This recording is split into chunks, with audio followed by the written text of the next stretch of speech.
Welcome to I dream. నేను మీ సురేఖ. ఇవాళ మనతో పాటు ఉన్నారు స్పిరిచువల్ ఆస్ట్రో సైకాలజిస్ట్ కల్పవల్లి గారు. వారితో మాట్లాడి మరిన్ని విషయాలు తెలుసుకుందాం. నమస్కారం అమ్మా. చెప్తాండి.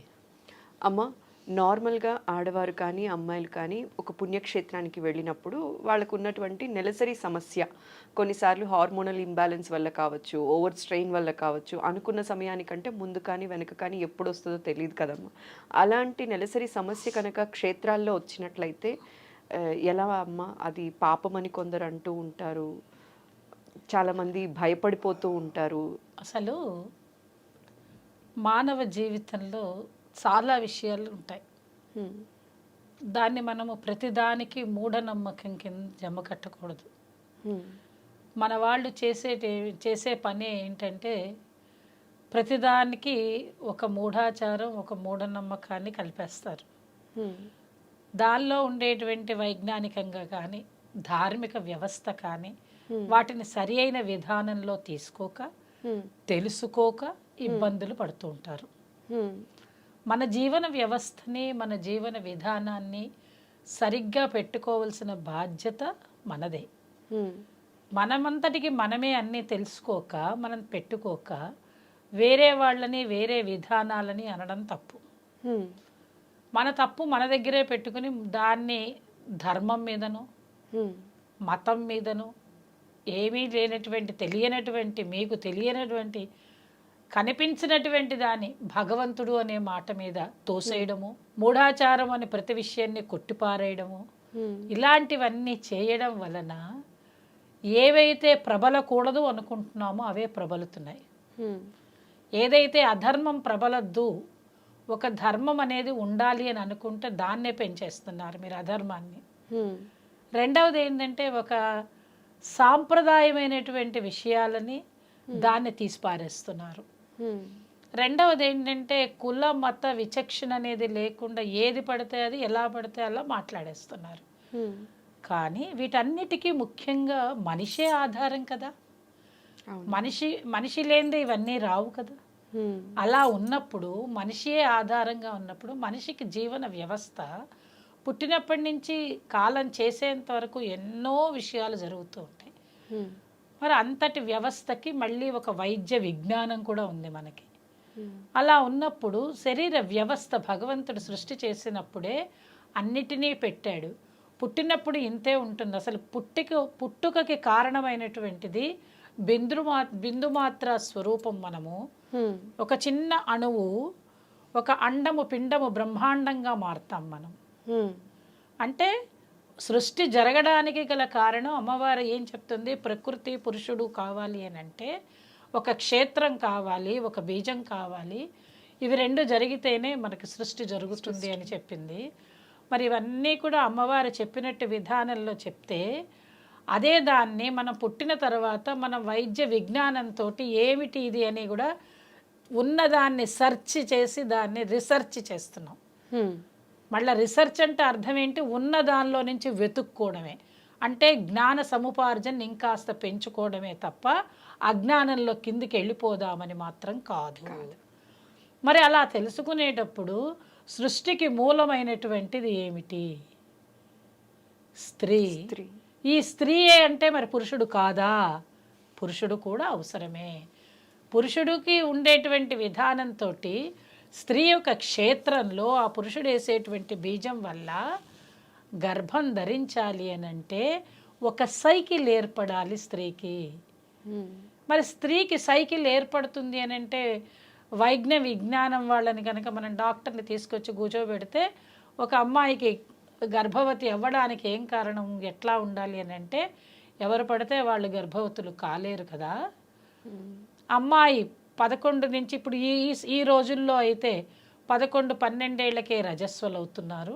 ఆ తర్వాత మనం 20 ఏళ్ళకి, 22 ఏళ్ళు, 23 ఏళ్ళు అంటే 11 ఏళ్ళకి రజస్వల 12 ఏళ్ళకి అవుతే కరెక్ట్ టైం ఎప్పుడు అవ్వాలి అని అంటే 20 ఏళ్ళకి పెళ్లి చేసేయాలి.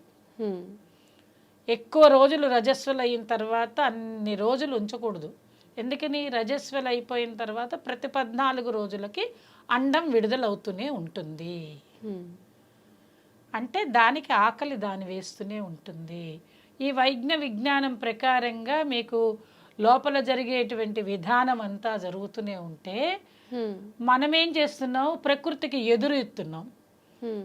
12 ఏళ్ళు 13 ఏళ్ళకి నువ్వు రజస్వలు అయితే 40 ఏళ్ళకి పెళ్లి చేసుకుంటున్నావు అంటే ఈ మధ్యలో అంతా ఎంతో ఇబ్బందులు కలుగుతున్నాయి నీకు. అటువంటి విధానంలో అన్నిటికంటే ఇంపార్టెంట్గా ఉండవలసింది ఏమిటి అని అంటే రజస్వలు అవ్వడమే. రజస్వల కాని వాళ్ళకి గర్భం ధరించలేరు.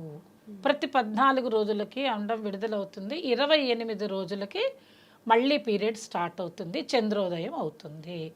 ఎక్కడైతే మీకు అంతరిక్షంలో మీకు చంద్రగ్రహం కనిపిస్తూ ఉంటుందో ఆ ఉపగ్రహం ప్రకారంగా మనకి 28 రోజులు చంద్ర కళలు ఎట్లా ఉంటాయో ప్రతి స్త్రీకి కూడా 28 రోజులకు ఒక సైకిల్ ఉంటుంది. ఇది నీకు తెలిసినటువంటిదే. ఇంత తెలిసినటువంటి విజ్ఞానం తెలిసినటువంటి ఈ స్త్రీమూర్తికి 11 ఏళ్ళు 12 ఏళ్ల నుంచే నువ్వు రజస్వలయ్యి నీకు టైం తెలుస్తూ ఉంటుంది. ప్రతి 28 రోజులకి నీకు సైకిల్ వస్తుందని తెలిసినప్పుడు ఇంకొకళ్ళు చెప్పక్కర్లేదుగా, ఎవ్వరికి తెలియదు నీకు తప్ప. అలా ఉంటే నువ్వు గుడికి వెళ్ళాలంటే నీకు తెలియదా ఏ టైంలో నీకు వస్తుంది అనేది? ఒకటి ప్రశ్న. నువ్వు ప్రశ్నించకుండా నేను చెప్తున్నా, నీకు కొంతమంది గురించి చెప్పటం లేదు, అందరి గురించి చెప్తున్నాను. వస్తుంది అని తెలిసినప్పుడు వెళ్తే తప్పేముంది, నేను వెళ్తానంటే నీ ఇష్టం, ఎవ్వరు అడగరు. దేవుడు వచ్చి చూడడు, అడగడు. గుళ్ళో వాళ్ళు వచ్చి నిన్ను టెస్ట్ చేసి నిన్ను అడగరు, ఎవరు నిన్ను ఆపరు. ఇది ఎవరు నీ పర్సనల్ విషయాన్ని ఎవ్వరూ టచ్ చేయరు. ఎవరు టచ్ చేస్తారు? నీ మనసు టచ్ చేస్తుంది. నీ మనసు నిన్ను టచ్ చేసి నేను వెళ్ళొచ్చా వెళ్ళకూడదా, దర్శనం చేసుకోవచ్చా చేసుకోకూడదా, ఇది పుణ్యక్షేత్రము. మళ్ళీ మీరే అంటున్నారు ఇది పుణ్యక్షేత్రం అని. ఇది ఎక్కడికి వెళ్ళవలసింది గుడి అంటున్నారు మీరే రెండవది, మళ్ళీ దేవుడు అంటున్నారు మీరే మూడవది.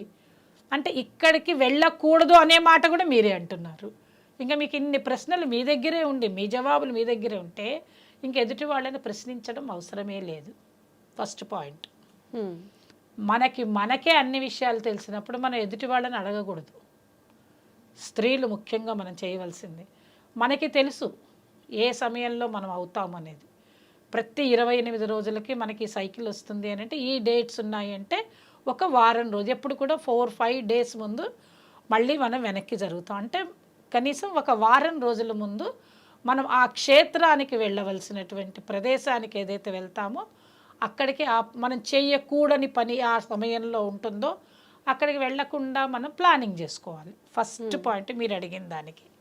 రెండవది, అనారోగ్య సమస్యలు ఉంటాయి. ఎవరికైనా ఏదైనా ఇబ్బందులు కలిగి హార్మోన్స్ ఇంబ్యాలెన్స్ అంటున్నాం. ఎంత హార్మోన్స్ ఇంబ్యాలెన్స్ ఉన్నా మీకు 28 రోజుల సైకిల్కి ఒక 10 రోజులు ముందర వస్తుంది. అంటే 10 రోజులు అయిపోగానే రావడం. ఇవాళ ఫలానా డేట్ అయిందంటే ఆ డేట్ తర్వాత ఒక 15 డేస్కి మళ్ళీ అయిపోతుంటారు కొంతమంది. అదే మీరు అడిగిన హార్మోన్స్ ఇంబ్యాలెన్స్. ఈ 15 రోజులు అనే మాట నీకు తెలిసిపోతుంది. ఎలాగైనా నాకు అనారోగ్యంగా ఉంది, 15 రోజుల లోపల ఉన్నాము, మనం జాగ్రత్తగా టికెట్లు కొనుక్కోవాలి, మనం వెళ్ళాలి అనే ఆలోచన ఆ ఇంటి స్త్రీమూర్తికే తెలుస్తుంది. తను కావాలంటే నా ఆరోగ్యం బాగున్న తర్వాత డాక్టర్ దగ్గరికి వెళ్ళి మందులు తీసుకునే వెళ్తాను అంటుంది, కానీ బలవంతంగా నేను వెళ్తాను అని అనదు. ఎవ్వరు అనరండి సురేఖ, నేను చెప్తున్నాను కదా, నాకు పీరియడ్స్ వచ్చా నేను గుడికి పోతానని ఎవరు అనరు. నువ్వు వెళ్ళమని ₹1,00,00,000 ఇచ్చినా వెళ్ళరు. ఎందుకని అంటే అది వాళ్ళ మానసిక స్వభావము. వాళ్ళు నమ్ముతున్నారా నమ్మరా అవన్నీ మనం అనకూడదు, మన అనవసరం. వాళ్ళ పర్సనల్ విషయం మాట్లాడకూడదు. నమ్మితే వాడే వెళ్ళడు, నమ్మకపోతే వాళ్ళు వెళ్తారు, దీనికి ప్రశ్న లేదు. ఓకే, ఇప్పుడు నేనేం చెప్తున్నాను అంటే సరే అది అయిపోయింది కదా. రెండవది ఏంటి అని అంటే పొరపాటుగా మనం గుడికి వెళ్ళినప్పుడు ఏదైనా అనారోగ్య సమస్యలు వచ్చి ఒకవేళ వారం 10 రోజులు అయిపోగానే వస్తే అది బయట ఉండినట్టుగా లెక్కకి రాదు. పొరపాటుగా 10 రోజులు ఇవాళ డేట్ అయిపోయి స్నానం చేసిన తర్వాత ఆ వారం రోజుల తర్వాత మళ్ళీ కనిపించింది అనుకోండి, రజస్సు కనిపించింది అని అన్నప్పుడు కనుక అది ఎటువంటి మళ్ళీ 30 రోజులకు వచ్చేటువంటి ముట్టు కాదు. ఓకే, ఒకవేళ పొరపాటు జరిగినా కూడా, అలా పొరపాటు జరిగినప్పుడు కూడా స్త్రీ ఏం చేస్తుందో తెలుసా? ఒకవేళ ఏదైనా బాత్రూంలోకి వెళ్ళినప్పుడు ఇలా కనిపించింది అనగా తన వెనక్కి వెళ్ళిపోతుంది. ఇష్టపడదు. మన వాళ్ళు వెళ్ళనియండి ముందరికి, నేను తర్వాత వస్తాలే, నాకు ఎట్లాగో కడుపులో నొప్పిగా ఉంది, చేత కావట్లేదని వెనక్కి కూర్చుంటుందే కానీ నువ్వు రమ్మన్నా రాదు.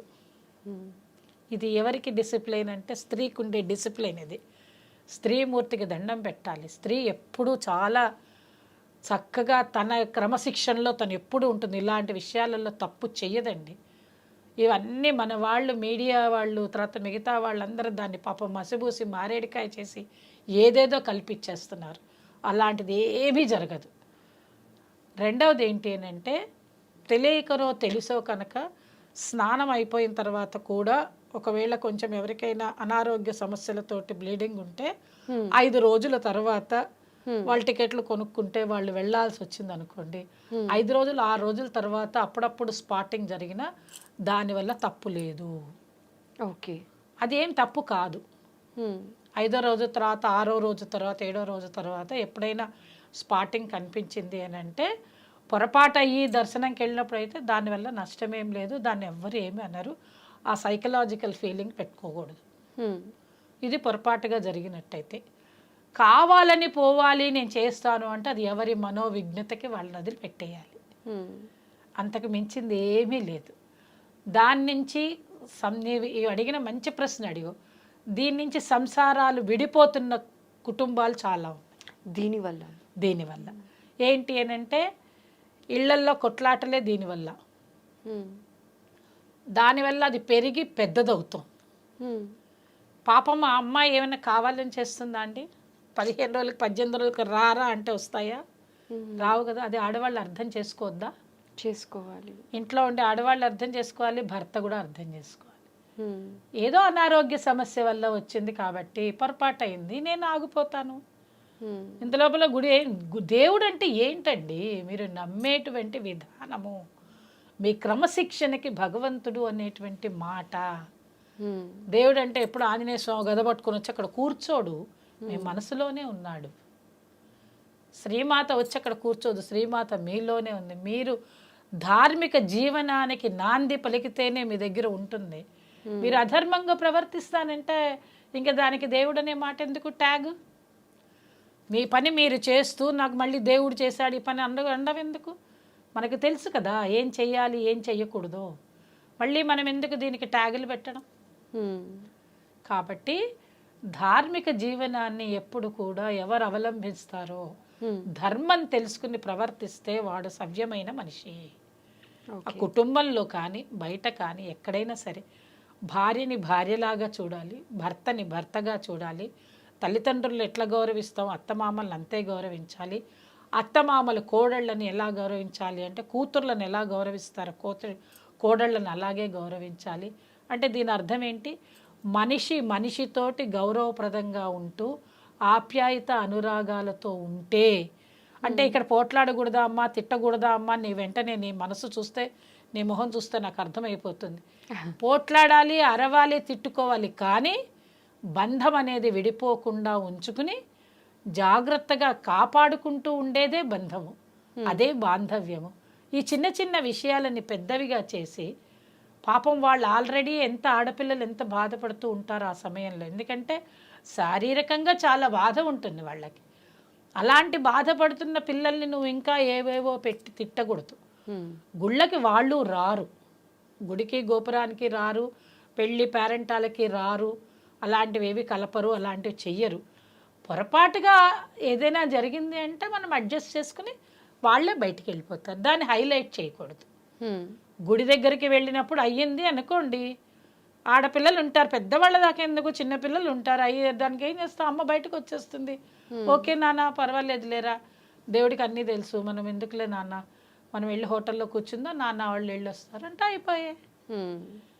ఇక దానికి ఇంత చాటభారతం తీసి కలిపేసేసి రచ్చ చేసేసుకుని ఒకళ్ళనొకళ్ళు కొట్టేసుకుని అవి అవసరం లేదు. మీరు అడిగిన ప్రశ్నలో ఏదైనా పొరపాటు జరిగినప్పుడు కనుక వెళ్తే ముందరికి వెళ్లకుండా సాధ్యమైనంత వరకు వెనక్కి రావచ్చు. ఒకవేళ అక్కడ దర్శనం దగ్గర అయ్యిందనుకోండి, మనకేం తెలుసు, మన కళ్ళతో చూస్తేనే ఏదైనా అయ్యింది అని చెప్పాలి. అందుకనే కదా మన సమర్థ పాటల్లో కూడా తల్లి చూసి చెప్పానమ్మా అని మనం పాట పాడతాం. సమర్థ పాటల్లో కూడా తల్లి చూసి చెప్పకపోతే అది కాదు అని అర్థం. కాబట్టి కంటితో నువ్వు చూసి చెప్పినప్పుడు జరుగుతుంది కాబట్టి నువ్వు దాని గురించి ఎక్కువగా ఆలోచించకూడదు. స్త్రీలందరినీ మనం గౌరవించుకోవాల్సిన బాధ్యత మనకి చాలా ఉంది. ఆడపిల్లల్ని ఎంకరేజ్ చేయాలి, వాళ్ళు అవ్వాలి, వాళ్ళు హ్యాపీగా ఉండాలి, మంచిగా పౌష్టికాహారాన్ని తల్లిదండ్రులు పెట్టాలి, వాళ్ళు కరెక్ట్ వయసుకి అవ్వాలి, కరెక్ట్ వయసుకి పోవాలి. ఆఫ్టర్ మొనోపాజ్ పడే బాధలు ఇన్ని ఉన్నాయి, అది కూడా ఒక టాపిక్ చేసి చెప్తాను నీకు. కాబట్టి మన స్త్రీయే ఒక పెద్ద యంత్రం తల్లి, దాన్ని మనమే తప్పు పట్టుకుంటే ఎట్లా? ఏమీ తప్పు లేదు. పొరపాటు జరిగినా కూడా బయటకు వచ్చేసేసి హ్యాపీగా ఇంటికి వెళ్ళి స్నానాలు చేయొచ్చు. అమ్మ సందర్భం వచ్చింది కాబట్టి చెప్పు అడుగుతున్నాను. తల్లి. ఇప్పుడు మనకి ఈ నెలసరి సమయంలో 5వ రోజున తలస్నానం తర్వాత 5వ రోజున వ్రతాలు గుళ్ళకి వెళ్ళొచ్చామా, లేకపోతే 6వ రోజు నుంచి వెళ్ళాల్సి ఉంటుంది? 5వ రోజు వెళ్ళొచ్చామా? 4వ రోజు సూర్యోదయం అయిపోయిన తర్వాత స్నానం చేసినా తప్పు లేదు, కానీ 5వ రోజు మాత్రం తప్పనిసరిగా సూర్యోదయానికంటే ముందరే తలస్నానం, మారనీళ్ళు అంటాం దాన్ని, ఓకే, తప్పనిసరిగా స్నానం చెయ్యాలి. ఒకవేళ నీకు ఇంకా ఆ రోజు తర్వాత కూడా కొంచెం ఏదైనా స్పాటింగ్ ఉన్నది అని అంటే కొంచెం ఇంట్లో కొట్టిన పసుపులు ఉంటాయి కదా, పసుపు తెలుస్తుంది కదా, ఇంత చిన్న ఉండ తయారు చేసుకుని మింగేస్తే మంచిది. ఎటువంటి దోషాలు ఉండవు. పసుపు మింగినందువల్ల కడుపులో కూడా ఇబ్బందులు ఏమీ రావు, ఓకే, ఏ దోషాలు ఉండవు. దానివల్ల నష్టపోయేది కూడా ఏమీ లేదు. ఇంత తినరు కదండి, మన అన్నంలో వేసుకోమా, కూరల్లో, పప్పుల్లో, పులిహారలో, పచ్చళ్ళల్లో ఇంత పోస్తాం కదా, ఇంత పసుపు ముద్ద చిన్నది. ఇప్పుడు ఇంకా చక్కగా పసుపు కొమ్ములే తెచ్చుకుంటున్నారు జనాలు, ఇళ్లల్లో పాట్స్లో పెంచుకుంటున్నారు కూడా, తెలుసా మీకు ఆ సంగతి? పచ్చి పసుపుని తెచ్చుకుంటున్నారు. కాబట్టి మనం ఏం లేదు, పసుపు తీసుకొచ్చి శుభ్రంగా ఆరబెట్టేసేసి దాన్ని మిక్సీ చేసుకుంటే ఇంత ఉండొస్తుంది, చక్కగా చేసుకొని మింగేయచ్చు. 5వ రోజే వ్రతాలకు వెళ్ళొచ్చు, గుళ్ళకి వెళ్ళొచ్చు, గోపురాలకు వెళ్ళొచ్చు, ఇబ్బంది ఏమీ లేదు. విపరీతంగా అయిపోతుంటే మీరు వెళ్ళలేరు, మీరు మడిగట్టుకోలేరు, మీరు పూజ చేసుకోలేరు, అంతే. అది పెద్ద విషయం కాదు తల్లి. ఓకే అమ్మా, ఇంకేదైనా సందేహాలు ఉంటే నువ్వు అడగచ్చు. అన్ని సందేహాలు సవివరంగా వివరించేశారమ్మా, ఇంకా ఎటువంటి సందేహము లేదు. థ్యాంక్ యూ సో మచ్ అమ్మా, నమస్కారం.